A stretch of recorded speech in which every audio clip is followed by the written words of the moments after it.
दोस्तों इमेजिन कीजिए कि मेरा एक छोटा बिजनेस है। उस बिजनेस से मैंने आज जो है 1,000 रुपये कैश कमाया है। तो मैं क्या करता हूँ कि इस 1,000 रुपये में से 500 रुपये जो है वो इन्वेस्ट करता हूँ म्यूचुअल फंड या स्टॉक्स में, और बाकी 500 का जो है मैं लोन चुकाता हूँ जो मैंने वो उस बिज़नेस को सेटअप करने के लिए लिया था। ये जो हिसाब आप देख रहे हैं कि किस तरह मेरे पास अपने बिजनेस के थ्रू कैश आया और कैसे मैंने उसको यूज़ किया, यही कॉन्सेप्ट होता है कैश फ्लो स्टेटमेंट का, जो आपको ये बताता है कि कोई भी कंपनी के पास किस तरह से कितना अमाउंट का कैश आ रहा है और उस कैश को वो कंपनी किस तरह यूज़ कर रही है। किसी भी कैश फ्लो स्टेटमेंट के 3 पार्ट्स होते हैं। जो 1,000 रुपये मैंने अपनी बिजनेस से कमाए उसको बोलेंगे हम cash flow from operating activities. जो 500 रुपये मैंने इन्वेस्ट किए म्यूचुअल फंड या स्टॉक्स में उसको बोलेंगे हम लोग cash flow from investing activities. और जो 500 रुपये का मैंने लोन का EMI दिया उसे बोला जाता है cash flow from financing activities. तो दोस्तों I hope cash flow statement आखिर होता क्या है उसके बारे में एक बेसिक आइडिया मिला हो आपको। तो आज के इस वीडियो में हम एक कंपनी का कैश फ्लो स्टेटमेंट पढ़ना सीखेंगे एकदम डिटेल में, बिल्कुल ही आसान लैंग्वेज में। मेरा नाम है अनमोल और आप सबका स्वागत है स्टोइक वेल्थ की यूट्यूब चैनल पे, जहाँ पे हम लोग आपके लिए फाइनेंस को आसान बनाते हैं। स्टार्ट करने से पहले दोस्तों आई होप आपने हमारे fundamental analysis for beginner series के पिछले 2 वीडियोस जिसमें हमने प्रॉफिट एंड लॉस स्टेटमेंट और बैलेंस शीट पढ़ना सिखाया है वो ज़रूर देखे हो। अगर आपने नहीं देखे तो आप ऊपर आई बटन पे क्लिक करके ज़रूर चेकआउट करना, जिससे आपको ये वीडियो समझने में बहुत आसानी होगी। दोस्तों अगर आपने हमारा प्रॉफिट एंड लॉस स्टेटमेंट वाला वीडियो देखा होगा तो आपके मन में ये सवाल ज़रूर आएगा कि कंपनी पैसे कैसे कमा रही है, वो खर्च कैसे कर रही है। ये सारी चीज़ें तो हमें प्रॉफिट एंड लॉस स्टेटमेंट से समझ में आती है, तो फिर हमें कैश फ्लो स्टेटमेंट की ज़रूरत क्यों पड़ती है? तो उसके लिए जो है वो आपको अक्रूअल अकाउंटिंग ये टर्म समझना बहुत ही ज़रूरी है। Accrual accounting.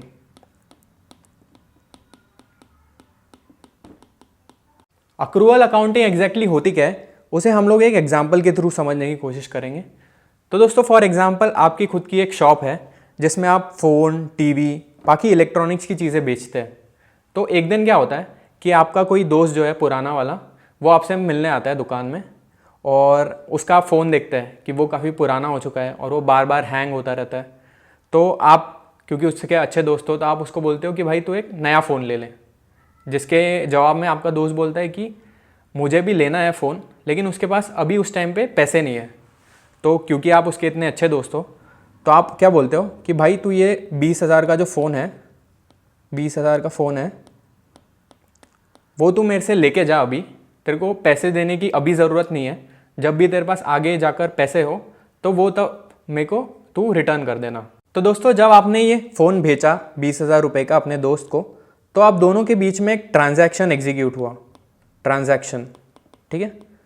और अक्रूअल अकाउंटिंग का मतलब बेसिकली यही होता है कि जब भी कोई ट्रांजैक्शन एग्जीक्यूट होता है तो उसे हमें प्रॉफिट एंड लॉस स्टेटमेंट में एज रेवेन्यू शो करना पड़ेगा, जबकि उस टाइम पे आपको जो है वो दोस्त ने पैसे नहीं दिए हैं और हो सकता है वो आगे जाकर भी वो पैसों को ना दे।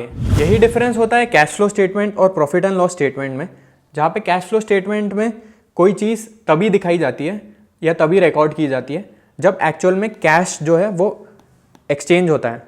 तो फॉर एग्जांपल अगर आपका दोस्त जो है वो आपको 20,000 रुपये कैश दे देता उस फ़ोन के बदले में, तो ये ट्रांजैक्शन जो है वो कैश फ्लो स्टेटमेंट में रिफ्लेक्ट होती। वेरएज़ जो प्रॉफिट एंड लॉस स्टेटमेंट में जो है वो कोई भी ट्रांजैक्शन हो, चाहे उसका पैसा उस टाइम पे मिले या ना मिले, वो तभी रिकॉर्ड हो जाती है प्रॉफिट एंड लॉस स्टेटमेंट में। तो आई होप आपको डिफरेंस समझ में आया हो कैश फ्लो स्टेटमेंट और प्रॉफिट एंड लॉस स्टेटमेंट। अब आपके मन में ये सवाल आएगा कि आखिर ये कैश फ्लो स्टेटमेंट का यूज़ क्या है, तो इसे हम लोग एक एग्जाम्पल के थ्रू समझेंगे। तो फॉर एग्जाम्पल एक कंपनी है, उसको जो है अगले महीने 1,00,000 रुपये का जो अपना कर्जा है वो चुकाना है, ठीक है। कंपनी ने जो है इस महीने 10 लाख रुपए के अराउंड सेल्स करी है, जिसमें से सारे खर्चे निकाल के उसको जो है वो अराउंड 2 लाख रुपए का प्रॉफिट हुआ है। अब आपको ये देख के लगेगा कि कंपनी ने 2 लाख रुपए प्रॉफिट कर दिया है तो वो बहुत ही आसानी से अपना 1,00,000 रुपए का जो कर्जा है वो निपटा देगी। लेकिन दिक्कत की बात यह है कि कंपनी ने जो है वो सारे जो 10 लाख रुपए के सेल्स है वो उधारी पे किए हैं, तो जिसका पैसा जो है वो उन्हें 3 महीने बाद मिलने वाला है। तो अब ये तो दिक्कत की बात हो गई कि कंपनी को जो पैसा मिलने वाला है वो 3 महीने बाद मिलने वाला है, लेकिन उनको अगले ही महीने 1,00,000 रुपये का जो अपना कर्जा है वो चुकाना है। तो इसे बोला जाता है cash flow mismatch. Cash flow mismatch. तो कंपनीज़ को जो है ये बहुत ध्यान में रखना पड़ता है कि जिस हिसाब से उनके जो खर्चे आने वाले हैं आगे, वो उनको सही से प्लान करने पड़ते हैं कि उस टाइम पे उनके पास सही अमाउंट ऑफ कैश अवेलेबल रहेगा या नहीं। तो दोस्तों बेसिकली हमें जो है कैश फ्लो स्टेटमेंट से किसी कंपनी की लिक्विडिटी या सॉल्वेंसी कैसी चल रही है वो पता चलता है। लिक्विडिटी का मतलब क्या कंपनी इतना कैश जनरेट कर रही है कि वो अपने एम्प्लॉयज़ को सैलरी दे पाए सही टाइम पे, क्या वो अपने सारे एक्सपेंसेस जो रेंट वगैरह है वो सही से मैनेज कर पा रही है या नहीं। तो ये सारी चीज़ें हमें कैश फ्लो स्टेटमेंट से पता चलती है। तो आई होप आपको कैश फ्लो स्टेटमेंट की इंपॉर्टेंस के बारे में समझा हो। अब हम लोग क्या करेंगे कि हिंदुस्तान यूनिलीवर जो कंपनी है इसके कंसोलिडेटेड कैश फ्लो स्टेटमेंट को पढ़ेंगे और डिटेल में समझने की कोशिश करेंगे। वीडियो की स्टार्टिंग में मैंने जैसे बताया था कि कैश फ्लो जो है वो 3 टाइप्स के होते हैं, cash flow from operating activities, cash flow from investing activities और cash flows from financing activities. हम जो है इन तीनों को डिटेल में समझने की कोशिश करेंगे। सबसे पहले आता है cash flow from operating activities. जो भी कैश कंपनी अपने ऑपरेटिंग एक्टिविटीज़ से कमाती है उसको बोला जाता है cash flow from operating activities. Hindustan Unilever के केस में वो हो गया कि अपने साबुन जो है, सोप्स, शैम्पूस, जो भी कंपनी ये बेचती है उसके थ्रू जो भी कैश आ रहा है उसको बोला जाता है cash flow from operating activities. इसको कैलकुलेट करने के लिए हम स्टार्ट करते हैं प्रॉफिट बिफोर टैक्स से, जो हमें मिलेगा प्रॉफिट एंड लॉस स्टेटमेंट से। जब हम ऑपरेटिंग कैश फ्लोज को कंपनी के प्रॉफिट एंड लॉस स्टेटमेंट में से प्रॉफिट बिफोर टैक्स लेके कैलकुलेट करते हैं, उस मेथड को बोला जाता है इनडायरेक्ट मेथड। एक डायरेक्ट मेथड भी होता है, लेकिन वो सारे अकाउंटिंग के कॉन्सेप्ट्स हैं। हमें एज इन्वेस्टर जो है वो सिर्फ कैश फ्लो स्टेटमेंट को सही से पढ़ते आना चाहिए। प्रॉफिट बिफोर टैक्स जो है, जैसे आप देख सकते हैं, हिंदुस्तान यूनिलीवर के लिए पिछले फाइनेंशियल ईयर में था 13,926 करोड़ रुपए। इसमें जो है क्या होता है कि हमें एडजस्ट करना पड़ता है बहुत सारी चीज़ों को। तो सबसे पहले जो है वो है डेप्रीसिएशन एंड अमोर्टाइजेशन एक्सपेंस। तो डेप्रीसिएशन एंड अमोर्टाइजेशन जो है ये सारे नॉन कैश एक्सपेंसेस होते हैं। नॉन कैश एक्सपेंस का मतलब, फॉर एग्जांपल किसी कंपनी ने 10 लाख रुपए की गाड़ी खरीदी है जिसको वो एक्सपेक्ट करती है कि वो 5 साल तक यूज़ करेगी, जिसके बाद उसकी वैल्यू 0 हो जाएगी। तो हर एक साल जो है वो उस कंपनी को 10 लाख डिवाइडेड बाय 5 यानी 2 लाख रुपए का डेप्रीसिएशन दिखाती है। तो ये जो है वो नॉन कैश एक्सपेंस है, मतलब ये जो 2 लाख रुपए है वो कंपनी के अकाउंट से कैश बाहर नहीं जा रहा है। तो बेसिकली इसको हमें एडजस्ट करना पड़ता है। तो हम क्या करते हैं कि cash flow from operating activities में इसको ऐड किया जाता है, ठीक है। सेकेंड जो लाइन ऑफ आइटम है वो है प्रॉफिट और loss on sale of property वगैरह। तो हमें जो है क्या करना है एडजस्टमेंट्स में कि सारी जो नॉन ऑपरेटिंग एक्टिविटीज़ से जो भी इनकम आ रही है उसको ऐड या सब्ट्रैक्ट करना है जिस हिसाब से वो इनकम आई है। तो कंपनी ने सपोज़ किसी प्रॉपर्टी को बेचा है तो वो उसके बिजनेस का पार्ट नहीं है, तो हम उसे एडजस्ट करेंगे यहाँ पे, ठीक है। इसके बाद जो नेक्स्ट 2 लाइन आइटम्स हैं, यानी contingent consideration true up for business combination और fair gain on financial liability on acquisition. ये पिक्चर में तब आता है जब कोई कंपनी किसी दूसरे कंपनी को खरीदती है। तो हमें इसको डिटेल में इतना समझने की ज़रूरत नहीं है क्योंकि वीडियो बहुत कॉम्प्लिकेटेड हो जाएगा, लेकिन आपको बस ये इतना समझना है कि ये पिक्चर में तब आता है तब जब कोई कंपनी किसी दूसरे कंपनी को खरीदती है, ठीक है। नेक्स्ट जो लाइन आइटम है वो है फाइनेंस इनकम। तो फॉर एग्जांपल हिंदुस्तान यूनिलीवर ने किसी दूसरे कंपनी को लोन दे के रखा है, तो उस पर जो इंटरेस्ट उसको मिलता है उसको बोला जाता है फाइनेंस इनकम। वैसे ही नेक्स्ट है आइटम है डिविडेंड इनकम। तो अगर फॉर एग्जांपल हिंदुस्तान यूनिलीवर ने किसी स्टॉक मार्केट की कंपनी में इन्वेस्ट करके रखा है और उस कंपनी ने जो है हिंदुस्तान यूनिलीवर को डिविडेंड दिया है, तो उसको बोला जाएगा डिविडेंड इनकम। तो आप ये सारी चीज़ों में ये देख पाएंगे कि हम क्या कर रहे हैं बेसिकली कि हम उन कैश फ्लोज को आइडेंटिफाई करने की कोशिश कर रहे हैं जो कंपनी ने अपनी ऑपरेटिंग एक्टिविटीज़ यानी साबुन, शैम्पू वगैरह बेच के कमाए हैं, और जो सारी नॉन कोर चीज़ें हैं, जैसे फॉर एग्जांपल हिंदुस्तान यूनिलीवर का काम ये नहीं है कि वो दूसरे कंपनीज को लोन देती है या दूसरे कंपनीज में इन्वेस्ट करती है, वो उसका मेजर काम नहीं है। तो हम इसलिए ये सारी चीज़ों को एडजस्ट कर रहे हैं। तो इसका नेक्स्ट आइटम है other non operating income, fair value gain on investment. तो फॉर एग्जांपल अगर किसी कंपनी में HUL ने 100 रुपये लगाए थे और उसकी वैल्यू अभी 120 हो गई स्टॉक मार्केट में, तो उसको बोला जाएगा fair value gain on investments, ठीक है। आप जो भी ब्रैकेट में नंबर्स देखते हैं इन स्टेटमेंट्स में वो नेगेटिव नंबर्स होते हैं, यानी उनको सब्ट्रैक्ट करना है, और जो भी विदाउट ब्रैकेट्स है वो पॉजिटिव नंबर्स है तो उनको ऐड करना है। इसके बाद है इंटरेस्ट एक्सपेंस। तो कंपनी ने जो भी लोन दिया है उस पर जो भी इंटरेस्ट पे किया है उसको बोला जाता है इंटरेस्ट एक्सपेंस। फिर नेक्स्ट लाइन आइटम है movement in provision towards litigation. तो फॉर एग्जांपल किसी ने हिंदुस्तान यूनिलीवर पे केस कर दिया तो उसके लिए कंपनी को प्रोविजंस बनाने पड़ते हैं, ये हमने बैलेंस शीट वाली वीडियो में देखा था। तो उसी जो प्रोविज़न में कुछ चेंजेस होते हैं तो वो हमें कैश फ्लो स्टेटमेंट में देखने को मिलता है। फिर इसके बाद है provision for expenses on employ stock options.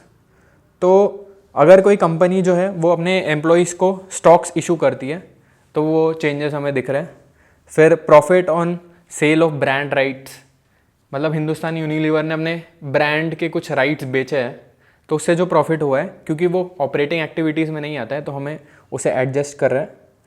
फिर जो है payment from retirement benefit scheme reserve. तो ये सारे ऐसे छोटे छोटे लाइन आइटम्स है, तो हमें इनको एडजस्ट करना है बेसिकली, जिससे हमें वो कैश फ्लो मिल पाए जो कंपनी ने अपनी ऑपरेटिंग एक्टिविटीज़ से कमाए हैं। ठीक है, वैसे ही कंपनी के पास अगर डेरिवेटिव्स पड़े हैं कुछ, यानी फ्यूचर एंड ऑप्शन, तो उस पर जो भी उसको प्रॉफिट एंड लॉस होता है वो कंपनी जो है अपने हेजिंग पर्पस से कुछ डेरिवेटिव्स वगैरह में इन्वेस्ट करती है। तो जो भी उसको प्रॉफिट या लॉस हुआ है वो यहाँ पे देख सकते हैं, जैसे 10 करोड़ का गेन हुआ है कंपनी को, ब्रैकेट में लिखा है। तो ये बेसिकली हमें सारे चेंजेस एडजस्ट करने हैं। फिर इसके बाद आता है cash generated from operations before working capital changes, जो कि हिंदुस्तान यूनिलीवर का है 14,537 करोड़। ठीक है, तो वर्किंग कैपिटल क्या होता है? तो हर एक कंपनी को अपने डे टू डे ऑपरेशंस को कैरी करने के लिए कुछ कैश की ज़रूरत होती है, जिसको बोला जाता है वर्किंग कैपिटल। तो फॉर एग्जांपल किसी हिंदुस्तान यूनिलीवर को अपने साबुन बनाने के लिए रॉ मटेरियल्स खरीदना है या फिर रेंट देना है उनको, तो वो सारी चीज़ें बैलेंस सही से वो पे कर पाए उसके लिए उनको वर्किंग कैपिटल की ज़रूरत पड़ती है। तो हम वो सारे चेंजेस भी अभी एडजस्ट करेंगे। तो एडजस्टमेंट पहला है एडजस्टमेंट फॉर इंक्रीज़ और decrease in non current assets, फिर करंट एसेट्स, फिर इन्वेंट्रीज। तो हम जो है बेसिकली इन सारे चीज़ों को एडजस्ट करेंगे जिससे हमें जो cash flow generated from operations है वो मिल पाए। Cash flow generated from operations जो कि हिंदुस्तान यूनिलीवर के केस में है 15,850 करोड़ रुपीस। ठीक है, फिर इसके बाद हम लोग जो कंपनी ने जो टैक्स पे किया है उसको डिडक्ट करेंगे तो हमें मिल जाएगा net cash flow generated from operating activities, जो कि हिंदुस्तान यूनिलीवर के केस में है 15,469 करोड़। अब हम जाते हैं cash flow generated from investing activities की तरफ। तो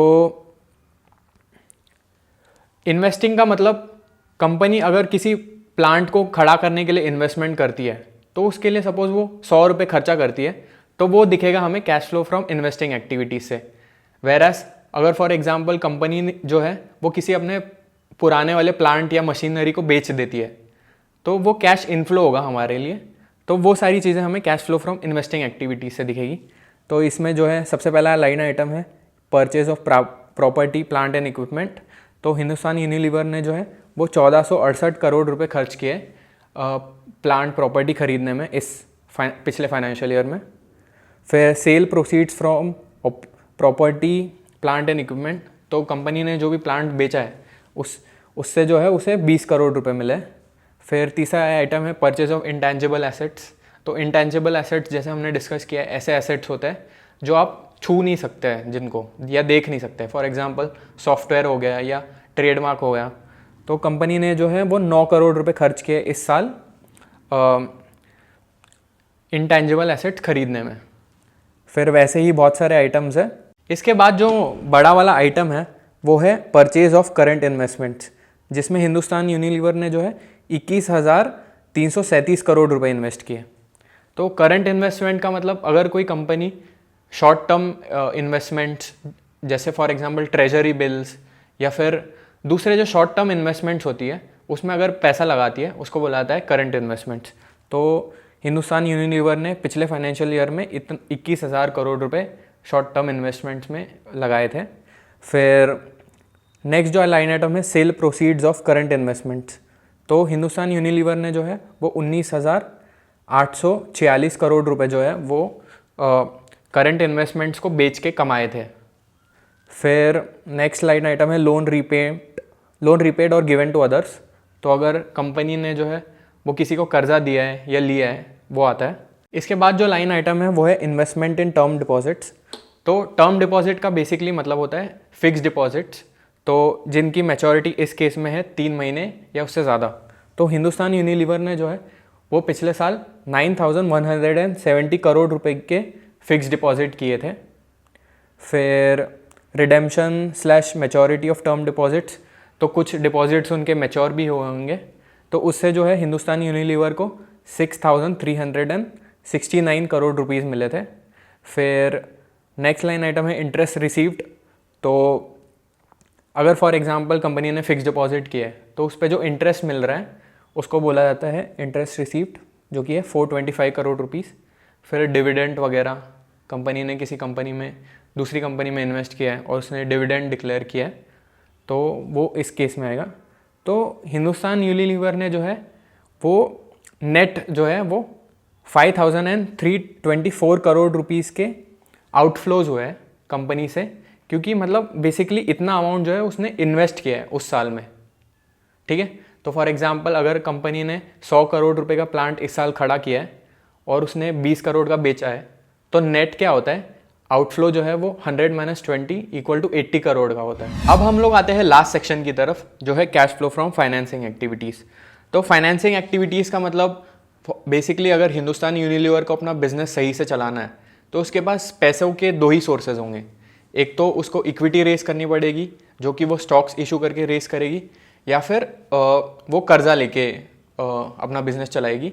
तो cash flow from financing activities हमें बेसिकली यही बताता है कि अगर कंपनी ने कर्जा लिया है या नहीं, या फिर शेयर्स इशू करके नया कैपिटल रेस किया है, तो उसके थ्रू जो भी कैश कंपनी में आता है वो हमें cash flow from financing activities से दिखता है। जब कंपनी डिविडेंड पे करती है तो वो भी हमें cash flows from financing activities में दिखता है। तो जैसे आप देख सकते हैं यहाँ पे सबसे पहला आइटम है डिविडेंड पेड, जो कि हिंदुस्तान यूनिलीवर ने पिछले फाइनेंशियल ईयर में दिया था अराउंड 9,416 करोड़ उतना डिविडेंड दिया था। और क्योंकि ये ब्रैकेट में है, मतलब नेगेटिव, ब्रैकेट का मतलब होता है नेगेटिव, तो इतना पैसा कंपनी से बाहर गया है। ठीक है, फिर amount taken for short term purpose, तो अगर कंपनी ने कुछ लोन लिया होता तो वो इसमें दिखता। फिर नेक्स्ट है repayment of amount taken for short term purpose, तो कंपनी ने अगर कुछ लोन वगैरह लिया होगा शॉर्ट टर्म के लिए तो उसका जब उन्होंने रीपे किया उसको, तो वो कैश फ्लो स्टेटमेंट में रिकॉर्ड हो गया, वो है 85 करोड़ रुपीस। इसके बाद है बोरोइंग्स रीपेड वगैरह वही सब। इसके बाद जो है वो है principal payment of lease liabilities. तो अगर आपने कभी भी बैंक से लोन लिया होगा तो आपको पता होगा कि किसी भी लोन के 2 कंपोनेंट्स होते हैं, प्रिंसिपल और इंटरेस्ट। प्रिंसिपल का मतलब बेसिकली अगर आपने सपोज 100 रुपये का लोन लिया है तो ये आपका प्रिंसिपल होता है, और उस पर जो भी आपको साल में इंटरेस्ट देना पड़ता है। फॉर एग्जांपल अगर उसका इंटरेस्ट रेट 10% है तो जो बाकी का 10 रुपये है उसको बोला जाता है इंटरेस्ट, और जो 100 रुपये है वो है प्रिंसिपल। तो इस साल जो है हिंदुस्तान यूनिलीवर ने अपनी लीज लाइबिलिटीज़ का जो भी प्रिंसिपल पेमेंट किया है वो है अराउंड 423 करोड़ रुपीस। ठीक है, फिर वैसे ही उसने जो इंटरेस्ट पे किया है वो है 106 करोड़ रुपए, जो यहाँ पे दिख रहा है। फिर interest paid on other lease liabilities वगैरह, अच्छा interest paid other than on lease liabilities, तो दूसरी जो भी लोन्स वगैरह है उस पर जो भी इंटरेस्ट पे किया है हिंदुस्तान यूनिलीवर ने वो इसमें दिखेगा, जो है 4 करोड़ रुपये। ठीक है, तो net cash flows used in financing activities Hindustan Unilever के लिए था 10,034 करोड़ रुपए। अब हम लोग आते हैं net increase slash decrease in cash and cash equivalents. तो इसका बेसिकली फॉर्मूला ये होता है कि हमें जो तीनों कैश फ्लो स्टेटमेंट, तीनों टाइप के कैश फ्लोज है, cash flow from operating activities, cash flow from financing activities और cash flow from investing activities, इन तीनों को बेसिकली ऐड करना है। तो इनका जो टोटल है वो हिंदुस्तान यूनिलीवर के केस में आ रहा है 111 करोड़ रुपए। तो इसका बेसिकली क्या मतलब होता है कि फॉर एग्जांपल अगर हिंदुस्तान यूनिलीवर ने अपने साबुन बेच के जो है या जो भी ऑपरेटिंग एक्टिविटीज़ है उससे 100 करोड़ रुपए कमाए और उन्होंने 50 करोड़ रुपए जो है वो इन्वेस्ट किया, स्टॉक मार्केट में हो सकता है, नया प्लांट खड़ा करने में हो सकता है, तो उसको हम सब्ट्रैक्ट करेंगे तो दोनों का टोटल हो गया 50। फिर अगर फॉर एग्जांपल कंपनी ने 20 रुपये का डिविडेंड दे दिया तो हम उसे भी सब्ट्रैक्ट करेंगे क्योंकि वो कैश जो है कंपनी से बाहर जा रहा है, तो उसको सब्ट्रैक्ट करने के बाद जो टोटल बचेगा वो है 30 करोड़ रुपए। तो ये 30 करोड़ रुपए जो है वो नेट इंक्रीज़ है हिंदुस्तान यूनिलीवर में कंपनी में, और ये जो है हमें बैलेंस शीट में दिखेगा। तो आप जैसे देख पा रहे हैं कि हिंदुस्तान यूनिलीवर ने नेट जो है 111 करोड़ रुपए पॉजिटिव कमाया है इस साल, तो मतलब आफ्टर पेइंग ऑल डिविडेंड्स वगैरह। तो इसे हम लोग साल के स्टार्टिंग में यानी मार्च 2023 में हिंदुस्तान यूनिलीवर के पास जो कैश पड़ा हुआ था वो था 701 करोड़ रुपए। तो अगर हम इन दोनों को ऐड कर दें तो मार्च 2024 में हिंदुस्तान यूनिलीवर के पास जो कैश पड़ा हुआ था वो है 812 करोड़ रुपए। लास्ट में हम एक बहुत इंपॉर्टेंट कॉन्सेप्ट सीखेंगे कैश फ्लो स्टेटमेंट के बारे में, जो आपको बहुत सारी जो फ्रॉड कंपनीज़ हैं वो पकड़ने में मदद करेगा।